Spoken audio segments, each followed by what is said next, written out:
Okay, how I wrote this book, and I'll show it to you. It's kind of thick and large, small print, and several thousand references from the paleontological literature in looking at why people leave the church and why people become evolutionists. I found that one of the main interests is evolution of humans. I don't find many people are that concerned about the evolution of mollusks or clams or snails, etc., or even insects. The main concern is the evolution of humans. And when I looked at the literature, I found a few books. Most of them were 20, 30 years old. Duane Gish did a good job, but he didn't look totally at humans. He looked at evolution, period. And therefore, there are a couple of brief books, but really nothing extensive, nothing that goes into detail, clearly refuting the claim for apes as ancestors. And so I got together with some people. I think the book, it lists me, Peter Line, Jeffrey Topkins, and Daniel Biddle. And so we worked pretty hard for 4 or 5 years, and we came up with this book, which is the only book ever published by creationists which clearly refutes the claim that we evolved from apes. Okay? Actually, they don't believe we evolved from apes. They believe apes and humans evolved from a common ancestor, but that common ancestor was an ape. So they play the word game when they say, well, they don't believe that we evolved from apes. Well, they do, but not us and modern apes, but us and modern apes evolved from a common ancestor, which was an ape. And therefore, this deals with Genesis 1:27. So God created man in his own image. In the image of God created he him, male and female created he them. And this is from the King James Version.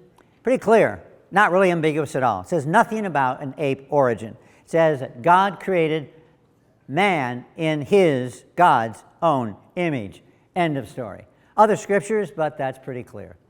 And there is the cover of the book. And ironically, I found that so many evangelical churches have basically given up, and they now teach that Adam and Eve were symbolic. And we evolved from an ape. Apes were evolving, and God says, boy, this ape here is doing pretty well. I think he will become the future man, and so God directed the evolution until finally the ape evolved into man, and then that would be Adam.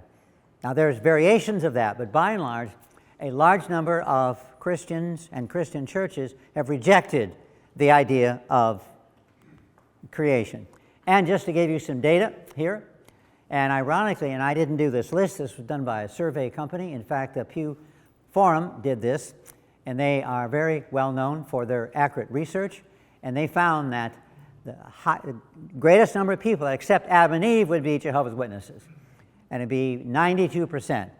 Except that surprises people, since Jehovah's Witnesses have some interesting non-Christian beliefs, but nonetheless, there they are. Mormons would be next, 22 accept evolution. Evangelical Protestants would be next, 24% accept evolution. The rest, of course, accept creation. Historical Black Protestant, 38%. Mainline Protestant, which would be the Methodists, the Lutherans, not the Missouri Synod, but the other large Lutheran church, etc. And that's about, where are we at? 51%. So now we're talking about large number of Catholics, Orthodox, mainline Protestant. The majority accept the idea that we evolved from apes. So obviously this is a major concern. And I find it incredible, since we've spent 4 or 5 years researching this topic, I find it incredible that all of these church-going members reject the creation of Adam and Eve, when the evidence is absolutely overwhelming. I like to say the idea of human evolution is not even wrong. To be wrong, you have to have some evidence, and it's not even wrong. And therefore, the case, as I document in my book, is just overwhelming. And this presentation only deals with one individual case. The most accepted, widely touted case is Lucy. And so I focus on Lucy in this PowerPoint because I don't have time to focus on the other cases. Now, how did we develop the book? We basically took the most common, I think 25 different claims, and we evaluated the claim, and then we looked at the critiques of the claim by fellow paleontologists. So I have my theory, and I think my theory is right, and I publish articles about my theory and get some grants from National Geographic, and therefore I try to prove my theory. Then this guy over here, he's another paleontologist, and he finds my theory is full of holes. Okay? Although I think his theory is full of holes. And I write about his theory, and it's problematic, and he says, yeah, there's some problems with my theory, but your theory has more holes. So we rely upon the critics in the scholarly literature to produce our papers. So this isn't our criticism. This is the criticism by fellow professional paleontologists, and we refer to the literature which deals with this concern. And so when you publish a book, one thing they always ask is, what's the competition? And in this case, there is no competition. There's nothing even close. We're the only book ever that covers this material. Now, this is a set of mannequins done by artists, and even when you look at these, you can see a problem. For example, we're supposed to have evolved from this guy up here, and here's the modern man. And that would be an ape. It looks pretty much like an ape. This here, give him a nice haircut and have him smile and maybe give him a shave, he looks like you would find someone walking down the street. So even from the artist's rendition, there's a problem in producing mannequins which look like they are apes as ancestors. Here, same thing. Here, it's surprising that this guy looks like he's black, which is interesting because I have a whole presentation on racism and evolution, and one of the most common ways for the past century of proving evolution was an ape, and then a Piltdown man, and then a African American, and then a modern man, and then they may stick some in between, like Neanderthals. So that's generally the pattern that is used. In other words, one of the strongest evidences for human evolution the past century was the black race. And of course, we as Christians don't accept there's no races, there's one race, that's the human race, so we call them people groups. But nonetheless, the pictures they use are obviously they're referring to blacks as a race. And so evolution is clearly very racist. Here's a couple of pictures, and we can see now how different they look, even though they all have the same evidence to produce the mannequins. And there is Lucy, and Lucy in here becomes a male for some reason, I guess. And there you can see another picture of Lucy. One thing you notice is very ape body and very ape head and very human body. And a better example of that is right here. Very, very human bodies. In fact, I know a few friends of mine would like to have the build that those two guys have. I mean, they're pretty strong. But again, the ape head. And you notice that very commonly. And the reason is we have lots of skulls, but we have very few examples of the body. So it's hard to produce even a drawing of the body when we really have almost no evidence. The best evidence we have is Lucy, which I will focus on. Now, just in case you're confused, the difference between an ape and a human, just thought I'd show you a picture. And here, that's an ape, okay? And that's a human. You see the difference? Huge difference. And this is from the National Geographic, and the reason I use this is because they make the 99% claim, which is just not true. It's not 99%. We have a whole chapter in my book on that, and showing the difference is around 85% similarity. So 15% difference. 15% difference would be a little bit less than 500 million base pair differences. So we're talking about a chasm between the genes, the genome of apes and humans. And you kind of see that in the pictures. I mean, there's a huge difference, obviously. and that chasm is there. Nonetheless, it's 99, some say 98, 97, but nonetheless, those numbers are just absolutely wrong. But they fit their purpose, they fit their goal, and so therefore, they use it because, as one evolutionist told me, yeah, it isn't quite right, but on the other hand, we don't want to go into details, and so this is a good illustration of the similarity, and therefore, yeah, you're right technically, but come on, they're basically the same. Well, they're not basically the same. There's a huge difference, but nonetheless, it fits the narrative, and so therefore, it is often used. Now, you can see even among creationists, there's a lot of disagreement. In fact, look at all the disagreement. This Crusoe said, these are all apes. We, in our evaluation, concluded all of these examples were humans. Now, I know some humans, and you probably know some as well, that look like apes, but on the other hand, they're still human.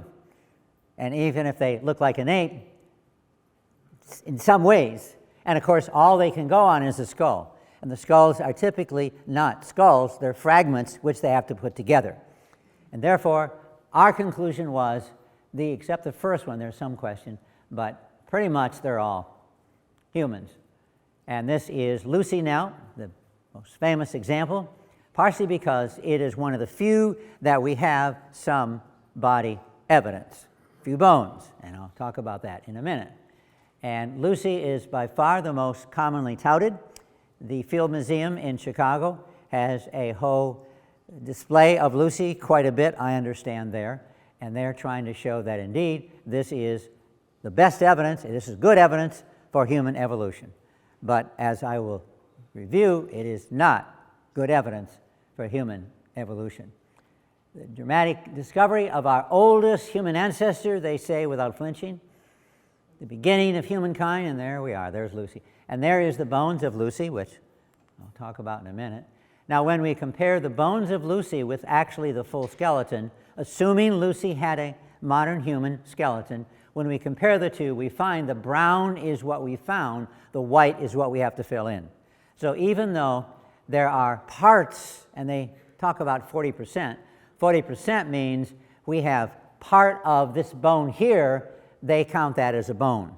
When you look at the weight, the parts, we have about 20% of the skeletons found. When you just look at like this, we weigh what we found compared to the whole skeleton, and it's about 20%. And this is one of the best, most complete Australopithecus ever found. So this is why I looked at this case. Now, problems. A number of problems include they found several hundred hominid bone fragments at the Lucy site. They were scattered about 1.5 square miles, which means they were all over the place. And maybe there were some they didn't pick up that were 2 miles away. And the problem is, when you're looking at 1.5 square miles, how do you know all of those belong to one person? You don't. And even though they assumed they all belonged to one person, later on they found one bone or several bones, some claim, belonged to a baboon.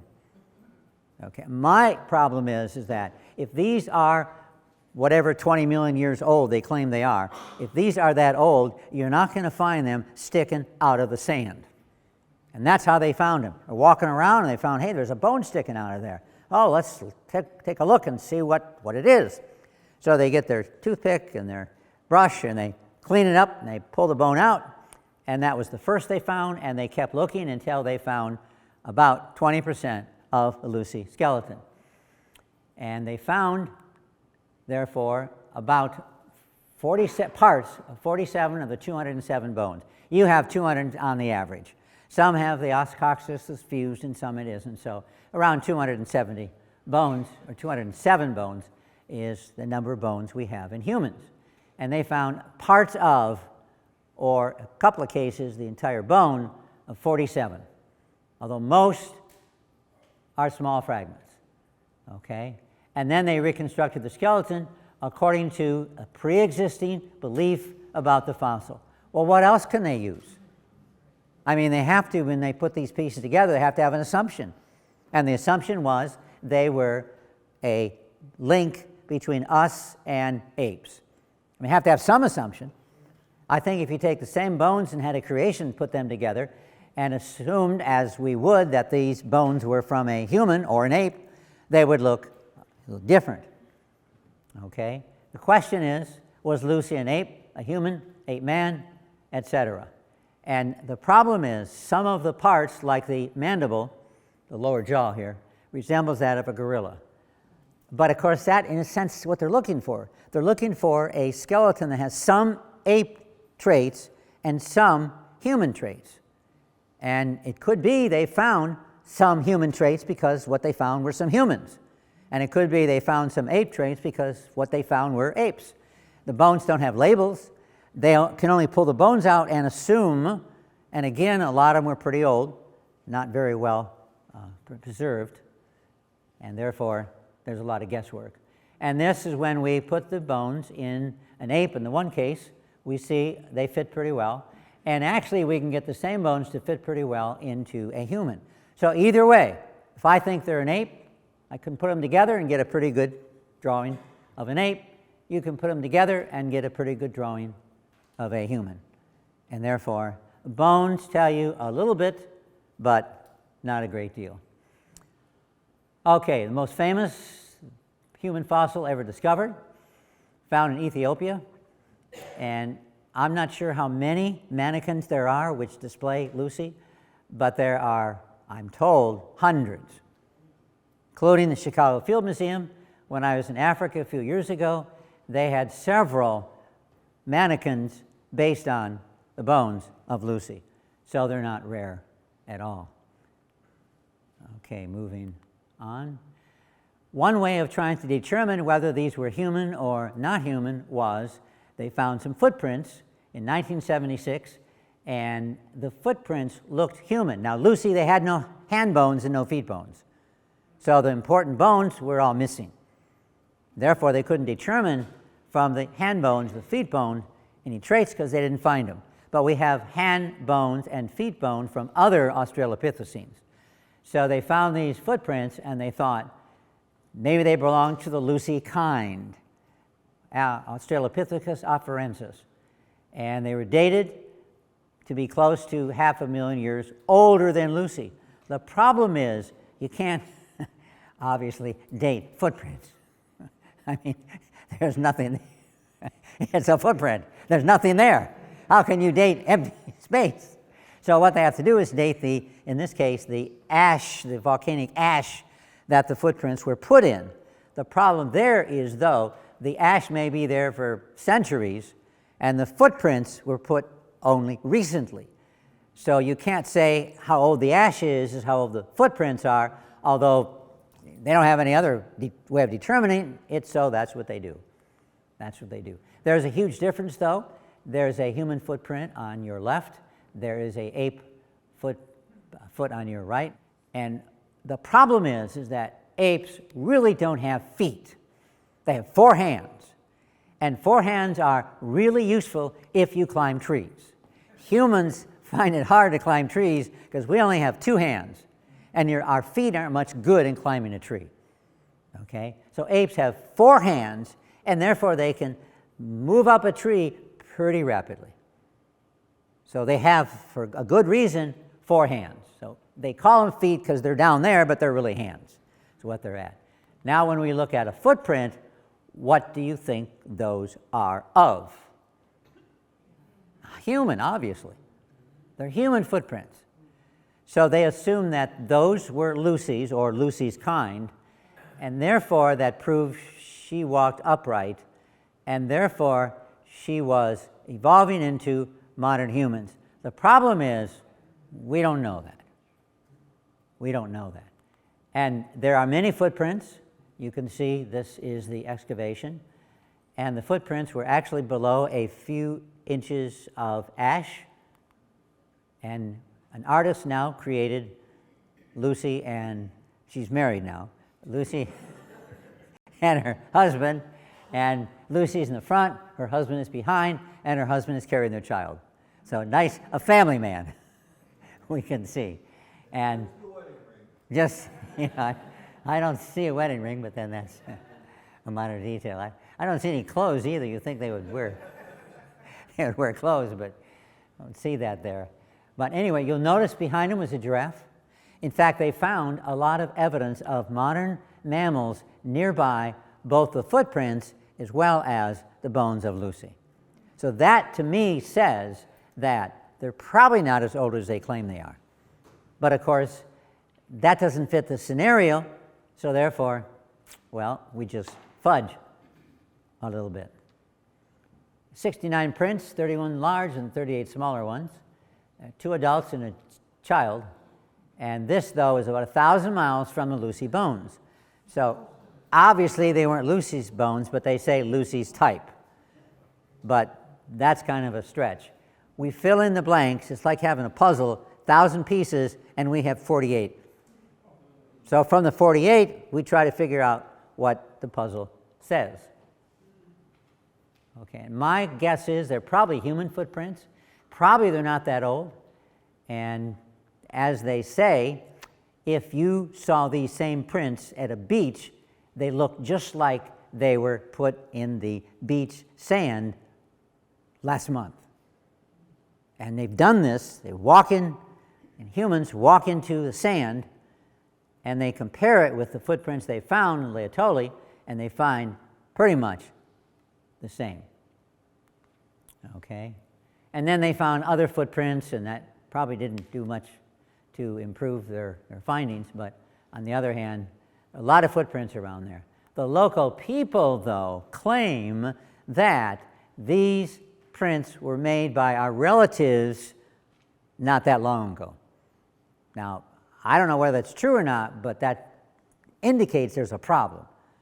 If they claim that their footprints were made by our people, the local people, the Maasai, then they might be. So we have a contradiction here. But of course, that narrative doesn't fit the evolutionary narrative. And when we compare Lucy, there we can see Lucy, assuming she looks like that. And there we can see a modern man. We can see Lucy was pretty small, okay, which I guess you would expect if she was a missing link or if she was an ape. Now, the most important part of Lucy is the skull. We judge a lot on the skull. And you can see what we have on the skull is in brown, and there's not much there. A lot of it, plaster Paris. And so therefore, this doesn't really help us much. And that is really the most important part of any fossil you find, because the difference between human skull and ape skull is one of the primary ways that we determine whether or not the creature was an ape or a human, and I'll show you that in a minute. Now, when you draw pictures, and of course, this is what they start with. So they give this mannequin with the brown filled in as the parts they actually found, and we give it to artists. These are examples of all the pictures that we get. A lot of variety, a lot of variety. And one which is interesting is, notice the whites of the eyes. See that? And do we know that this guy Lucy had whites of the eyes? No, we don't. But why do they do that? Because it makes Lucy look more human. Now, this is at the Creation Museum in Kentucky, and this is their conclusion what the Lucy bones are. And they put it together and found this is what is produced. This is done by David Metton, who is an anatomist. And here you can see there's the bones, and then you can see how they filled in the rest. And we end up with an ape. So what we have now is an ape, or a chimp, I guess, chimp, and then modern man, and trying to fill that in, and what we find? Zero evidence to go from here to here. All of the claimed cases are problematic or have been refuted by evolutionists themselves, including African Americans, which used to be a prominent part of this chain, and the Neanderthals. So both of these groups now no longer fit the narrative. They're pulled out. There's universal acceptance among evolutionists that these aren't part of the chain. Now, when you look at x-rays, and these were colorized so you can see them better, but these are x-rays of a human skull and an ape skull. So you can see there's a huge difference. And this is probably one of the most dramatic ways of comparing the two is by the skull. So that's why that's so useful. But again, with Lucy, we don't have enough to make any valid comparisons. And when you look at 3 examples, here's some primates, it's a generalized skull, Australopithecines, trying to draw it in between, and Homo sapiens showing you that even if Australopithecines existed, they still are a long ways from modern humans, period. And one of the chief ways of determining the difference is, do they walk bipedally? Apes walk on all fours. Occasionally they can walk on 2 feet, not very far. But humans, of course, we constantly, every day, walk on 2 feet. We're bipedal. This would not be very comfortable for most people to walk around. So the design is very different, and there are a number of ways we can prove whether or not they walked upright or whether or not they crawled on all 4. One of the best ways is where the spinal cord goes into the skull. You can see it goes into the back part of the skull here. And humans, you can see it goes in much farther back. And that's shown better with actual skeletal skulls. We can see here orangutan, male gorilla, female gorilla, or a chimp, and then human. Human, you can see, and this is the occipital part of the head, the back, occipital part, you can see that you can't even see the foramen magnum, which is where the spinal cord enters into the skull. Don't even see it. Well, let's move them around so that you can see it. And here you go. You can see where this is on all these creatures. Humans, though, very, very different. So this is one thing you look for when you're trying to determine whether or not a skull is an ape or in between. In between, we would expect something in between this and this right over here. But yet, of course, we have not found that. Another huge difference is the brain size. Human brain about 1,400 grams, and a chimp brain about 400 grams, much, much smaller.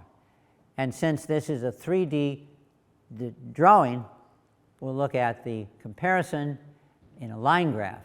And we can see the drastic difference between humans, the brain size, and gorillas. And gorillas, of course, are pretty good-sized primates, so therefore you would expect they would have a pretty good-sized brain, which they do. But you can see that these right here, all of these apes are but a small fraction of the human line. So there's a huge difference in brain size between the two. And other things they look at are the inner ear, or the evidence they have for the inner ear, which of course sometimes you can find evidence for that in the skull.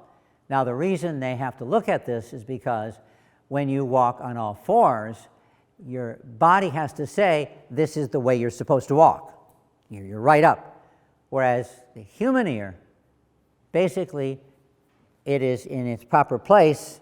The direction in the cochlea is in the proper place when you stand up. Okay? So that would be another difference, which they look for. In Lucy, we don't have any evidence of that.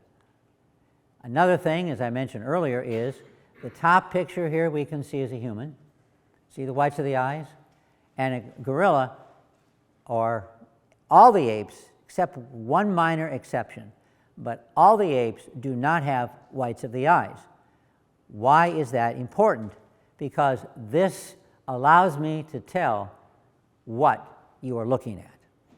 So with the whites of the eyes, if you're looking at me or somebody else, I can tell that pretty easily. Because, of course, when the eyeball moves over, it's no longer in the center, it's over here, and therefore this white part becomes greater. And therefore, this is a good indication of where you are looking.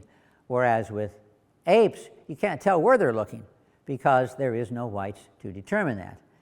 And, of course, when we have skulls, we have no evidence of the whites of their eyes. And when we look at some of the pictures drawn in the magazines, this, okay, it's a human, and this is an ape, and you can see they produce the whites of the eyes. So this is one area. They're trying to make the apes look more human to argue that they are a evidence between us and the primitive apes. And that's a worst example. You can see the whites of the eyes are clearly there. And obviously, most of it doesn't look human, but on the other hand, these little things they utilize to try to make it look a little bit more human. And they are misleading. And that's why, if you think about it, it's amazing that so many of the professors in theological schools, etc., accept human evolution. My background is Methodist, and they're going through a split now. And I talked to a number of people, really, what's the core problem? Well, one part of the problem is the homosexual issue. Really, the problem is, by and large, the majority of seminary professors in the Methodist Church no longer accept the creation of Adam and Eve, as Adam and Eve. They accept human evolution. And as a result, they reject the infallibility of the Scriptures. And I've talked to a number. What do you believe the Bible is? It's a good book, just like Gandhi. Gandhi's a good book, a lot of good information. And likewise, Gandhi's book that he wrote. Likewise, the Bible is a good book, a lot of good information. What about Christ? What do you believe about Christ? Christ was a smart guy, a leader who died for his friends in vain. That's what they believe. And you can see why those who accept in the church the infallibility of the scriptural concept having a hard time given the leadership of the Methodist Church now.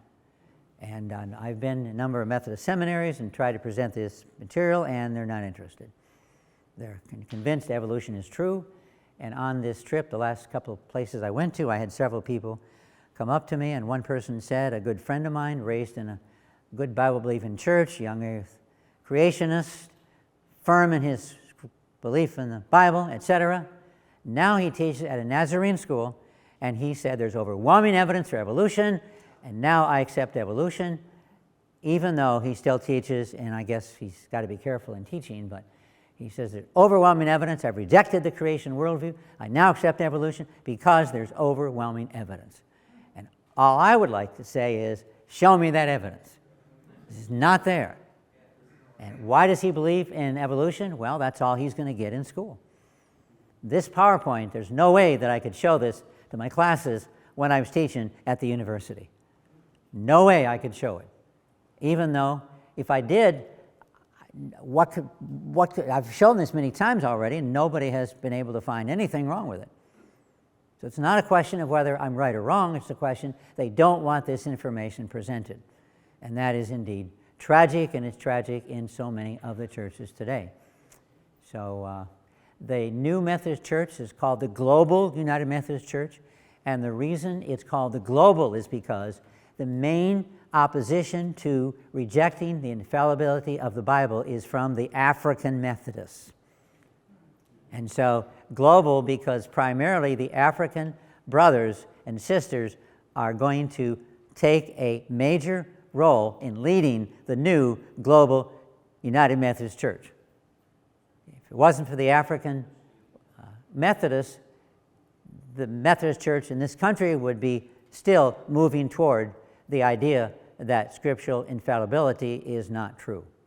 And of course, as you know, if you reject Adam and Eve, what's the sacrifice of Christ for? Adam and Eve sinned, as Genesis talks about. That will be remedied by Christ, and Christ therefore paid the price that Adam would have paid, because sin requires death, requires a perfect man to die, and of course Christ met that criteria. So other differences, for the apes, long hips, flat iliac blades, so that's a crucial difference. What do we have for Lucy? Well, it's not very clear. That's a human hips, shorter curved iliac blades. So gluteus medius, gluteus maximus, and gluteus minimus can attach for an upright walking. So the gluteus muscles are critical in order to walk upright. They're strong, they're large muscles, necessary to walk upright. And there we can see the difference in locomotion between the apes and the humans. Many other differences we find. This is a finger from Lucy's species, not from Lucy, but from her species. And human finger joint, we can see the difference. And the difference is because apes have to climb trees, and therefore they need curved fingers to grab hold of the tree to climb up. And if you've seen an ape, a chimp especially, climb up a tree, they just zip right up. No problem at all. They're very good. And there are the metatarsals, so we find other differences as well. And the feet, of course, are dramatically different. We find here is a human foot, very different from all of the ape feet. And in case you want to look at all the rest, we see man up here, and all of these are the ape feet, which are very different from the human feet. Very different. The latest theory, which is not widely accepted but interesting, Lucy appears to be the result of a fall. And orthopedic surgeons look at the bones and the damage, and they conclude that Lucy fell out of a tree. What a fall. What a fall. And so that's by the orthopedic surgeons. So that's the conclusion that they've come to. So, of course, this happened 20 million years ago. And the bones have been around and, on the ground here for that long. So they. By the way, I like to use the old ages because you have so many fossils which they claim are 40 million, 80 million, 100 million years old, and they're identical to animals today. And I say, look, 100 million years, that critter hasn't changed in 100 million years.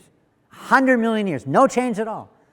A good example is the leaves of trees. We have a lot of tree leaves, like the oak tree and the acacia tree and so many others that are the same as those today. So you mean to tell me that this hasn't evolved in 200 million years, that leaves are still identically the same? So much the same that when they find these leaves in impressions in fossils, they can look at it and say, that's an oak leaf, that's a maple leaf, that's an elm tree leaf, that's a another type. So I could go on, but I don't want to bore you too much. But it's really, the case is overwhelming, and again, this is the best example. When you refute the best example, what's left? You have other examples, but the case for them, they have less support and more problems. And so hopefully my book will get out there, and it's on Amazon. It was $45, and I had that thing from Amazon so people would know what it cost. And somebody pulled out his wallet and was giving me $45. I should have just taken it. But I said, no, it's only $20. I'm just showing you that because that's what they want on Amazon for it. And so I gave him back most of his money, and he was happy that he was able to get it for $20. So it's part of it's hard reading. The one author here, Peter Line, is a PhD level anatomist, so he does a good job. My chapters are all pretty easy to follow. I try to write for the common person, so I have, from the feedback, nobody's had too much trouble with that.